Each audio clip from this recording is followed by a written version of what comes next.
I will, as you've just heard, 10 minutes from me, 10 minutes from Jonathan, 10 minutes from Neil, then a little bit of Q&A and we're done, okay? So maybe you've seen this film. Anyone seen Dunkirk?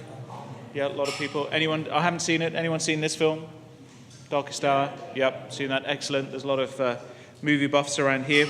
What those two films, of course, have in common is that they focus our attention on May and June 1940, and really what was, in essence, a great and miraculous rescue. There was something like 330,000 British and Allied troops on the beach of Dunkirk, and under immediate threat from a Nazi attack. Churchill estimated that maybe 10 to 20,000 men might be saved. This was effectively the entire British army at that time. And he marshaled or ordered as many seafaring vessels to head towards the beach of Dunkirk to bring about a rescue and to try and get as many troops home. And if you know the story, you'll know that the seas were remarkably calm, that there was, in one sense, a delay in any assault and final attack from advancing Nazi troops. And there was just that moment in history, that moment in time, to try and rescue as many as possible.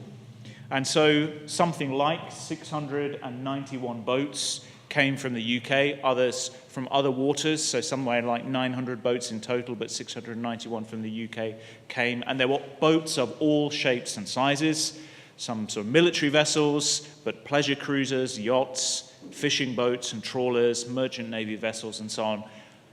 Anything that would float and that was willing to go was sent to Dunkirk. And a remarkable rescue took place as they shuttled back and forth across the English Channel, bringing back more and more troops. And here's a picture just from the film Dunkirk. And Churchill was then able to tell Parliament after 5 or 6 days that not 10,000 or 20,000, but remarkably 335,000 men, he said, have been carried out of the jaws of death and shame to their native land.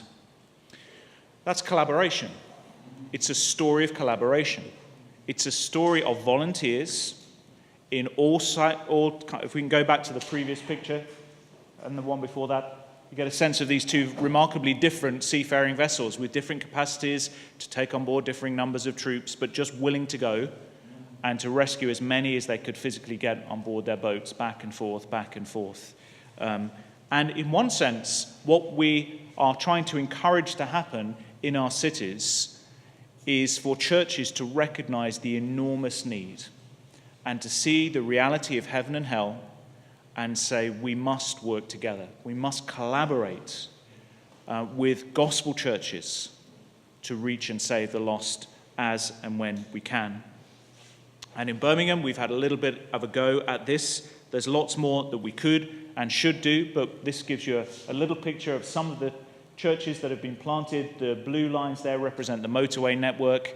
And so far, by God's grace, since 2010, we've seen 17 new churches that have been started. Our prayerful intention is to see 20 new churches in 10 years, and there are some of the ones that have been started by different denominations and networks coming together, working together to plant healthy gospel churches and to do more together than we could do on our own. So there are all different models of church planting, from pioneer planting to multi-site to revitalization to reaching particular people groups and so on. So we're not there to tell each other how to go about planting churches, but we are to encourage each other and inspire each other and pray for each other, share best practice, carry one another's burdens, be of practical support and help, train and coach and mentor and so on.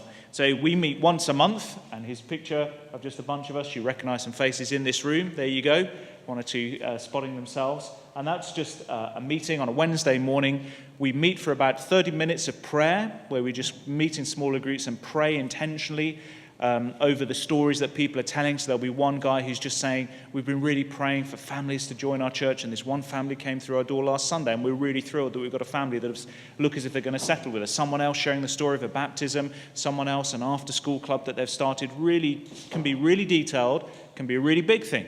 But the idea is tell stories, celebrate what God is doing through church planting in the city. So we pray for 30 minutes, and then we sort of share ideas and stories and best practice, and then we have a degree of peer-to-peer training where one of us will bring an issue, and we usually focus on either something about the church planter, so that might be the personal life of a planter, the marriage of a planter, avoiding burnout, how to manage your time effectively and well, your priorities, and so on. Or it might be about the church plant, building a core group, breaking through growth barriers, or it might be about the church planting context and community, the people that we're in and amongst and how we reach them most effectively. So that peer-to-peer coaching piece tends to be about the planter or the plant or the community. And then once a year, we have an annual conference. And there we were a couple of years ago. That's the thing that you've got on your tables. About 100 people from about 35 different churches. Some of them would call themselves church planting churches in the city. Others are there to hear what we're about. And our real aim is to see every gospel church in Birmingham say to themselves, if we could, we would plant. If we could, we would. And therefore, when we can, we will. So we want to change the culture of the church to say, how do we most effectively do mission in our city? We believe it's through multiplication of churches. Those are the boats, the lifeboats that we need to send out into the waters. Anything that will float, anything that's a true gospel church, we want to support and help to get started and help it to grow into a healthy, replicating gospel church. So our conference coming up in March, you'd be welcome. Next slide. That's Birmingham. The bit in the middle, so the lighter colours in the middle represent the city centre. Anything in red on that map represents a part of the city of Birmingham that's a minimum of 30% Muslim. A minimum of 30% is marked in red there on the map. And anything over towards the east, in particular in the southeast, the percentages start to rise from 30% to 60, 70, 80. I think one street was something like 92% Muslim, and it's predominantly Pakistani Muslim in our city of Birmingham.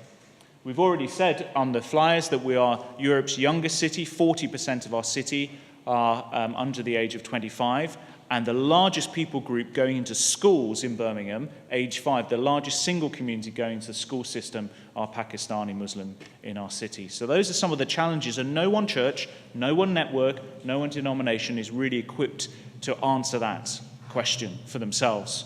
One of the things that we've had a go at doing, the next slide, can we have that one, is Malala. Some of you know Malala Yousafzai, the Nobel Prize winner. She was raised in Birmingham. She was shot, as you know, by the Taliban in northern Pakistan. She was flown to Birmingham.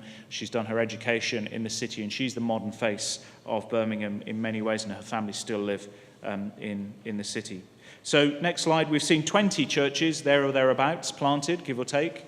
We're going to go for another 30 in the next 10 years. Our goal is to see 100 gospel churches. If each of those 50 churches would plant once in their lifetime, why not 100 new churches for the city of Birmingham and the greater Birmingham area? Next slide, please. So why gospel partnership? Well, churches sometimes have a sense of opportunity and gospel need. So a local church will think of its community. Maybe that's 1,500 houses around the local church, and they'll say, do you know what, we could do community projects. We could run Christianity Explored. We should invite everyone in our neighbourhood to our carol service and so on. So a church has a vision for its community. But then sometimes a church's vision begins to expand. And box B represents perhaps a church that's saying we ought to be concerned for people not just in our community, but in neighbouring communities where there isn't a gospel church. So maybe we could plant into the next door community or onto the council estate or the new build around the corner. And then sometimes churches get a vision for their whole city and say it's not enough for us as a church to be concerned for our community or even our neighbourhood, but we need a burden for 1.1 million. We need a burden for the whole city. We need a burden that cannot be fulfilled by an individual church or an individual network or denomination. We need a burden for a city that can only be met by saying any gospel church that loves Jesus and is committed to reaching this city, we are ready to work with. That's the power of collaboration, and Jonathan's going to say a little bit more about that in a moment. Next slide, please. I'm nearly done. We have a bigger vision that's compelled us to greater gospel partnership. And the next one. We have a vision that no one church, denomination, or network could fulfill. And again, we have a vision that believes that we can do far more together than we can do on our own. If you want a book that you could read that will help you just to think a little bit about this book by Bruno and Dirks, I think, is a very helpful little introduction. And they talk about partnerships and kingdom partnerships and what's needed. And they say a kingdom partnership is a gospel-driven relationship between interdependent local churches that pray, work, and share resources together, strategic to glorify God through kingdom-advancing goals. And so do you have a shared vision? Is there something that you and another church or a group of churches say, we could do this, we have a burden for this? Next slide. Does the Lord seem to have opened up a genuine door of opportunity? As you talk about it, you sense a coming together, a sharing of the vision between you. Yeah, we want, not only could do this, but we want to do it. And thirdly, do you have a shared sense of commitment? Not only we could do it, we want to do it, but we're willing to give our time and our energy and our money, and we agree what that means and what it's going to look like. So when Jonathan Bell and I started 2020 Birmingham, essentially by putting a name to it, 2020, 20 churches by 2020, we were kind of locking ourselves in to work together for 10 years to this end from the outset. So that's why and what it could look like in one story. Jonathan's going to come up now and say a little bit about how the gospel enables this kind of partnership to begin and to flourish and to develop.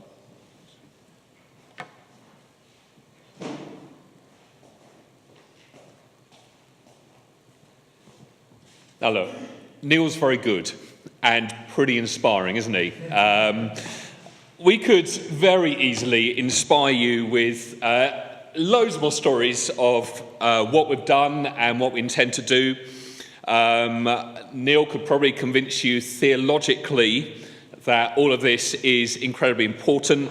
I could stand here and for 10 minutes give you all the practical advice you need to go and collaborate and get this started in your own city. But let's be real, I think probably the biggest obstacle to you doing anything about all of this long term is the state of your own heart.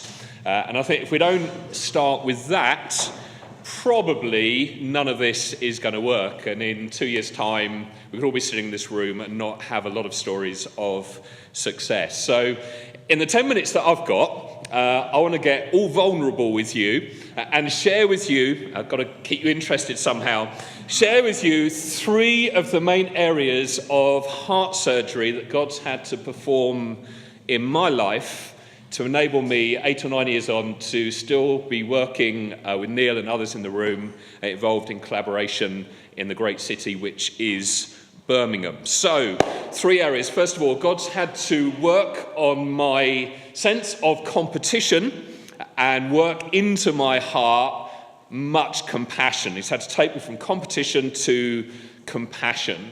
The reality is I want to look good and I want to impress others, and I want the church that I lead to flourish because in some way that then reflects well on me. Or to dress it up in slightly more acceptable vocabulary, the church that I lead has got this huge vision from God, and I'm pretty much at full capacity serving the church. Either way, because of my inner insecurities, I need the church to succeed so that I look like I'm being successful. Which means that if it's a choice between giving my time to the church that I lead or the church down the road, I'm always going to prioritise my own church. Or if we're always stretched in terms of finance or people, I'm hardly going to encourage members of the church to move to join a church plant on the other side of the city. Or if a new church plant starts right on the doorstep of where we meet, I'm going to feel inwardly really quite threatened and ever so slightly unhappy. And so I might say that I'm really supportive of collaboration and city networks, and I might really like the idea in theory, but the practice is I don't want anyone else to prosper at the expense of the church that I lead. However, where the script that I'd written for my life told me that personally I had to overcome and I had to succeed and I had to triumph and I had to perform better than everyone else, the gospel sets me free from this inner need to compete with others. Because my name's written in the book of life. I'm already a co-heir with Christ. Jesus has given me his righteousness as a free gift. I have absolutely nothing to prove. I don't have to compete against anyone in order to get my sense of worth, because God's already proven it through the cross. And so, in a glorious way, that sets me free to partner with others and prefer others over myself. Read the Gospels, you see time and time again, Jesus was moved with compassion for others. Just do a word study on compassion, or Jesus' heart going out towards others, or Jesus being moved by the situation he saw. Jesus would sit in the dust with lepers. He would embrace prostitutes. He would weep over the lostness of his city. And the more that I take my eyes off myself and my situation and I learn to look to Jesus, the more he shifts my focus from myself and my needs to the needs of the people around me who don't yet know him.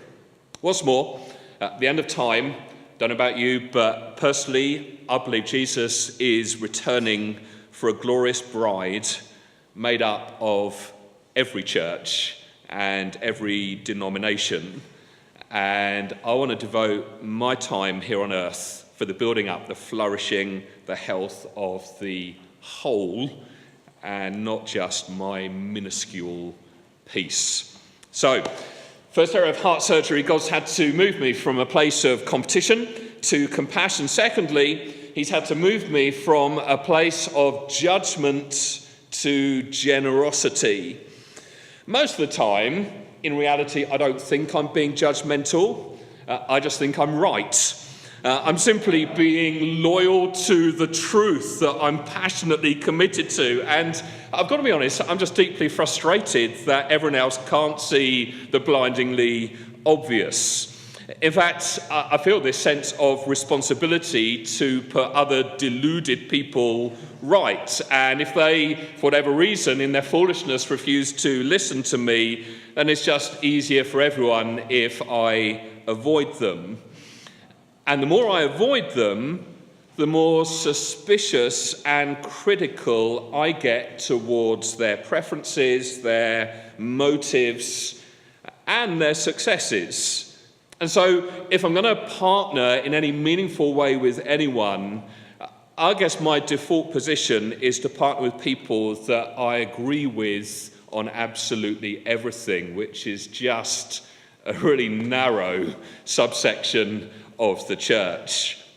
It reminds me of the disciples in Mark 9. You remember the story? They come complaining to Jesus. We saw someone driving out demons in your name, and we told him to stop. Why? Because he was not one of us. If you remember, Jesus doesn't pat them on the back and say, well done, I've taught you well. He immediately rebukes them, saying, whoever is not against us is for us. I think when it comes to collaborative gospel ministry, it seems that Jesus, the Master, is substantially more inclusive than his disciples. As Greg Boyd puts it, Jesus makes it clear that judgment and life in the kingdom are antithetical to each other. It's like you can't love and judge at the same time. He goes on to add, it's impossible to ascribe unsurpassable worth to another while we're detracting worth from another.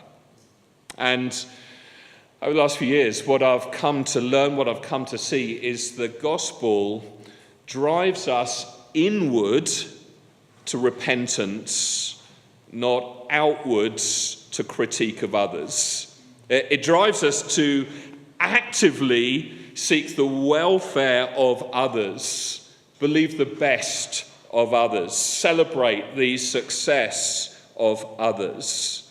And really, for collaboration to work and to succeed, there's got to be this meaningful generosity of spirit instead of judgmentalism. It's got to be a willingness to work right across boundaries with people that previously we may have been suspicious of. So from a place of competition to compassion, from a place of judgment to generosity, then thirdly, from a place of hubris to humility. Hubris largely because it begins with the letter H. When I moved to Birmingham to church plant way back in 1996, in my youthful arrogance, I really thought we were the answer. And everyone else in the city who'd been faithfully labouring for years and years, clearly they weren't doing it right. And what the city desperately needed more than anything else was for us to plant a proper church that somehow would spread through the whole city and put right what all the other churches had been doing wrong. 14 years in, we had absolutely flogged our guts out, planting a further 6 churches in the greater Birmingham area, but it still felt like a drop in the ocean.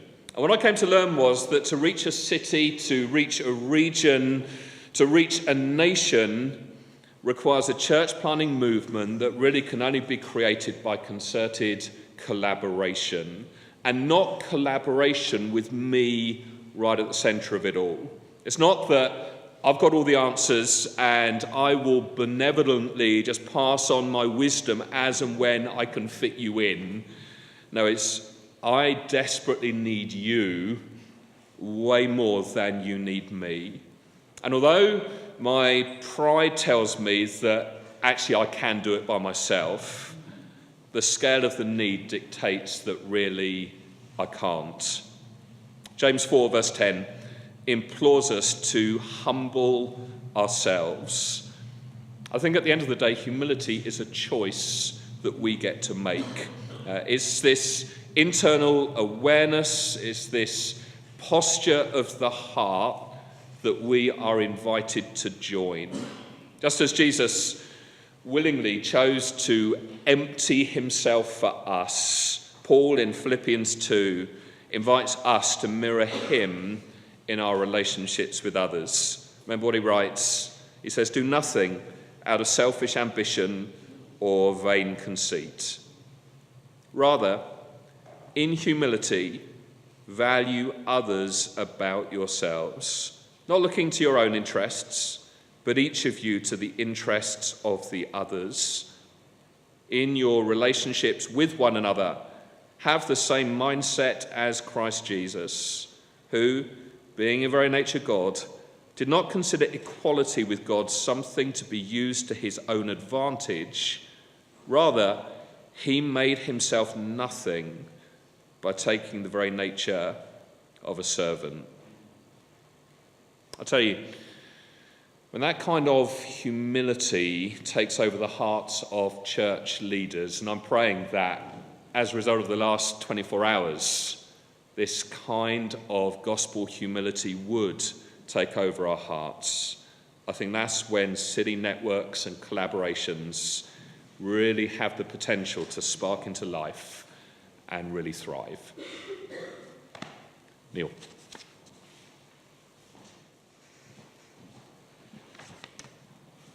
Well, the thieving brummies stole all my time, so I'm going to take about 3 or 4 minutes.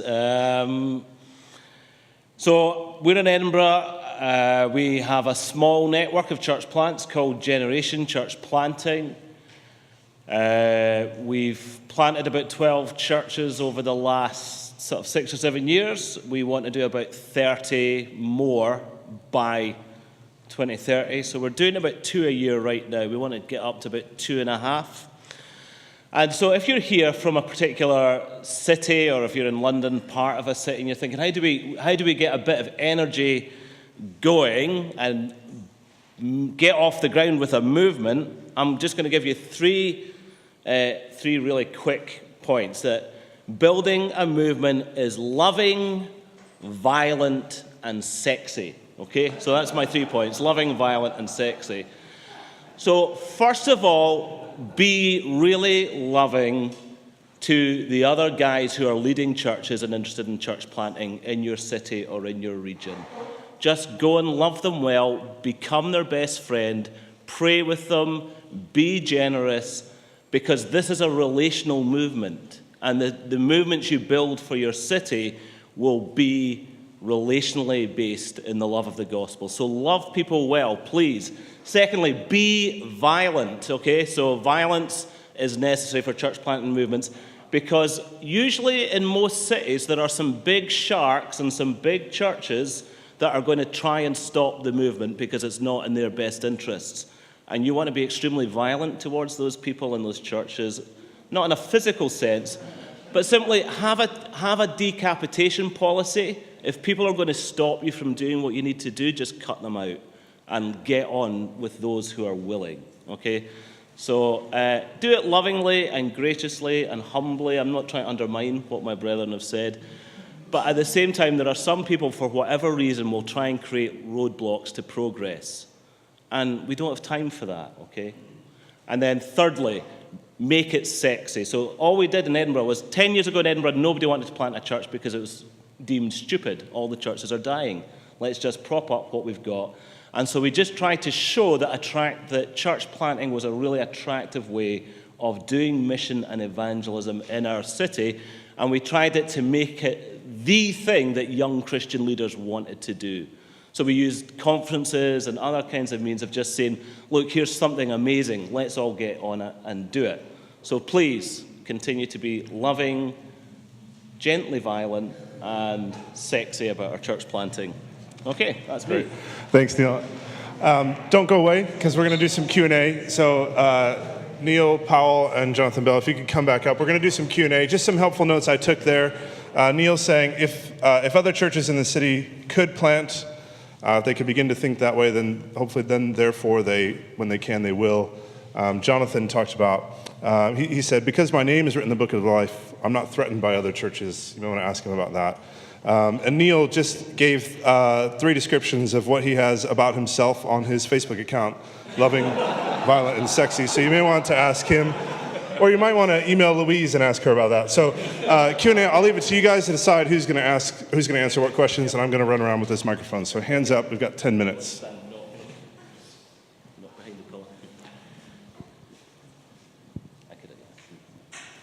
Hands up. Who's got a question? No. Anyone? Job done. That was all. Here we go. Thank you very much.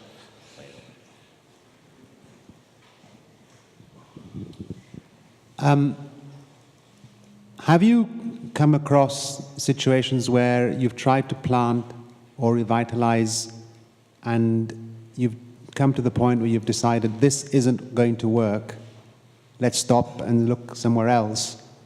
And how did you come to that point where you decided this is not going to carry on? What were the factors involved? I'm assuming there were some.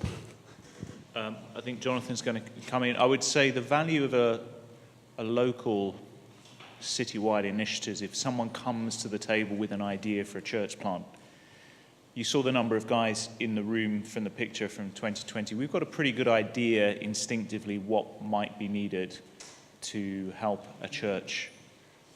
Is this a realistic proposition? And to talk that through before someone makes a false start, shall we say. So I think the value of people who know the context, maybe know the planter, know what's needed, might be able to help that person arrive at a good conclusion. Apparently Ed Stetzer in his book on viral church suggests that a city collaboration means that a church has got his Lifeway statistic is its chances of survival are increased by 135% by being part of a city initiative. That's the stats, the bare stats on it. Yeah, and I think, so for 2020 Birmingham, I don't think we have had a church plant that has had to close down. I think a large part of that is the sense of peer-to-peer support.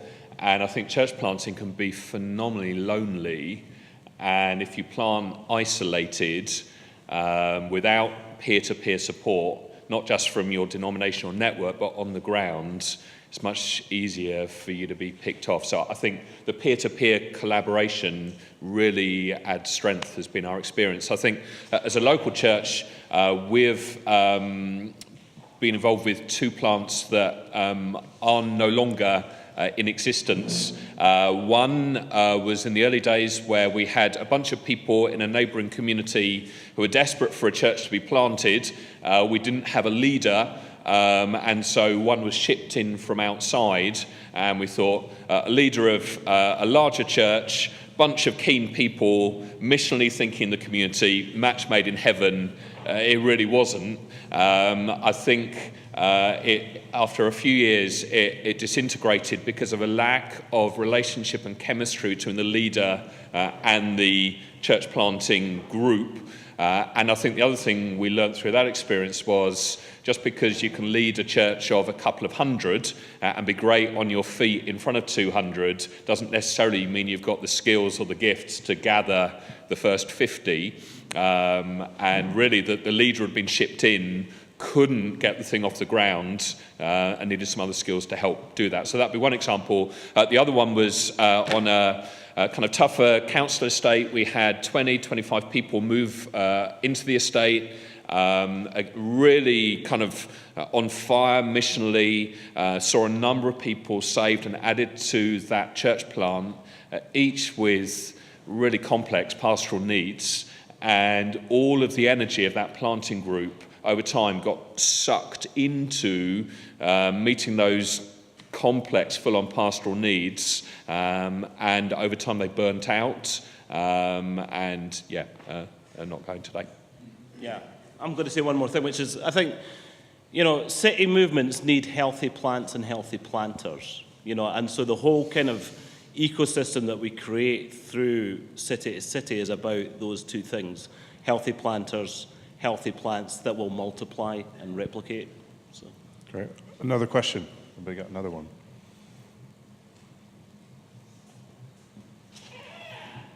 Now is your chance, guy. Oh, here we go. I'd just like to ask if you give me any advice in the kind of context I'm in. Say I'm in East Lancashire, where I think it's quite a needy area. You could quite happily put maybe 5 or 6 churches in East Lancashire, but all the churches around there are generally small, struggling away themselves. I think you could get funding. I think people would recognise the need, but it's difficult to see where you'd get the people from. If you were in that kind of context, what might you try to do?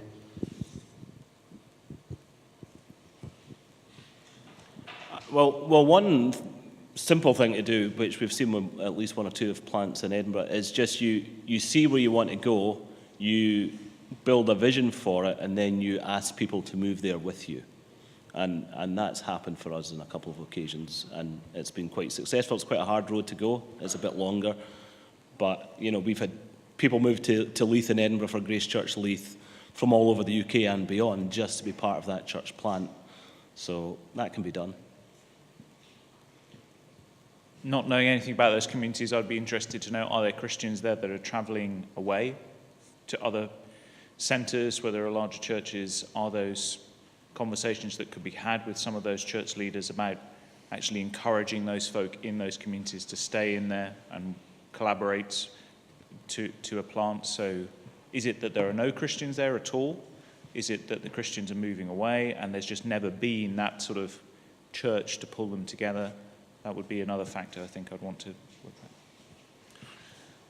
at. The only other thing I'd add maybe is, I think to reach people that no one else is reaching effectively, sometimes you have to do things that no one else is doing. And I think there's tremendous freedom in church planting to do things creatively and differently. And I think the encouragement I'd give is, okay, think outside the box and not just what you've done up until now, what others are doing, but in terms of where you meet, when you meet, what you do when you meet. Tremendous amount of freedom potentially to do things creatively, incarnationally, contextually, to reach people. So I'd say be creative. We've got time for one last question before Neil McMillan walks out the door. He was on his way.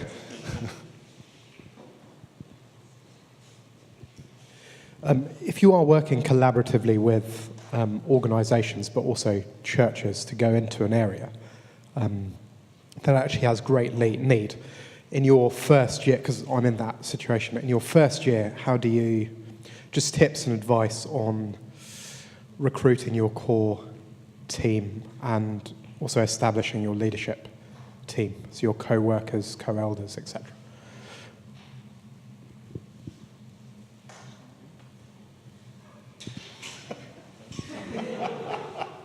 That's a very important question. It's a very big question as well. I think the danger is to one danger is to try and take anybody who's willing. And that's a danger because I think you have to really unite behind a compelling vision that you share. And you also have to have relational strengths as well. So I say you work with people you know, people you like, people you trust. That's the glue of relationships. People you know, people you like, people you trust. And you can take your time to get to know someone, and you can take your time to begin to really warm to someone and like them. Trust comes from expectations. What is it that we're trying to create? So you can have people who share the same theology, but who have different theological visions. Remember that theological vision piece from yesterday? What does it mean to be a church in our time and place? And you can share the same commitments to various creeds or statements of faith or whatever, but actually have a very different creative imagination as to what you would like to see a local church being and doing. So I think you've actually got to paint a picture, which is what would we like to be 5 years from now, and invite people to share in that vision. The danger is get a whole bunch of people, just say, here's a bus that's about to set off. The destination of this bus is a church over there. Anyone want in? Everyone gets on board, and you start the conversations as you're traveling there. And if you do that, there's a real danger of falling out before you've even got to your destination. So you've got to get the right people on the bus. You've got to stop the wrong people getting on the bus. That means if you're going to build collaboratively, you've got to slow the process down and make sure that you've got a shared expectation, a shared theological vision, beginnings of relationships of trust that will enable you to move forward, I think. Which is great. Different perspective. Maybe for some of the reasons I vulnerably shared a few moments ago. When I moved to church plant in Birmingham, no one came with me other than my wife of 3 months.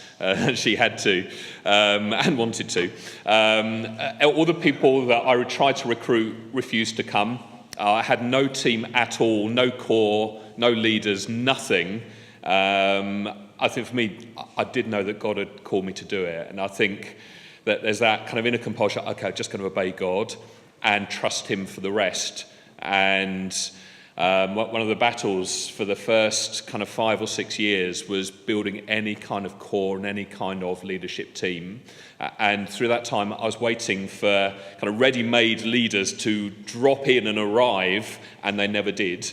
And it took me that time to wake up to the fact that maybe God was just calling me to work with the people we'd gathered and invest in them and train them and take some risks giving stuff away to them. As a result of which ended up bringing through a whole bunch of leaders who had never led anything before. And it takes time, and it can be really frustrating, and you might still dream of having your ready-made leaders, but sometimes you just don't have that, and you've got to obey God.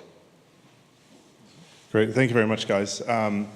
If you want to go deeper into this topic, there's a book that's been written, and the title of it is How Collaborative Church Planting Leads to Citywide Movements. Neil is he's just not shameless enough to promote it himself. So he asked if I would mention this book that he and John James have written about their experience in Birmingham. And so if you'd like to go deeper into this idea of how do you collaborate across the city, there's a sample chapter there, togetherforthecitybook.com. And Neil, when is that available? In August. So the book will be available in August. So if you want to go deeper into that, please do get that sample chapter and order the book. I promise it's not shameless self-promotion because he asked me to do it. We want to finish not as a tag on to the end, but as something that we think is essential to a movement of the gospel by praying together. And so I'm going to give us 10 minutes to pray together around those three emphases. So gospel, city, and movement. And so just at your table, spend 10 minutes praying for those things. So in terms of the gospel, we talked yesterday and today about the centrality of the gospel and all that we do. And we spent a good amount of time thinking about the need for gospel renewal in our own hearts. So would you spend some time praying in those 10 minutes for gospel renewal in your own hearts?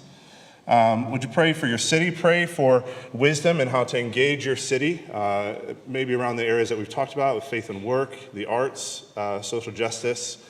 And we've talked a little bit today about movements. And so pray for your city, that other churches in the city would begin to think if they could plant, they would, and therefore when they can plant, they will. So just 10 minutes to pray, and then I'll come with just a couple final things at the end.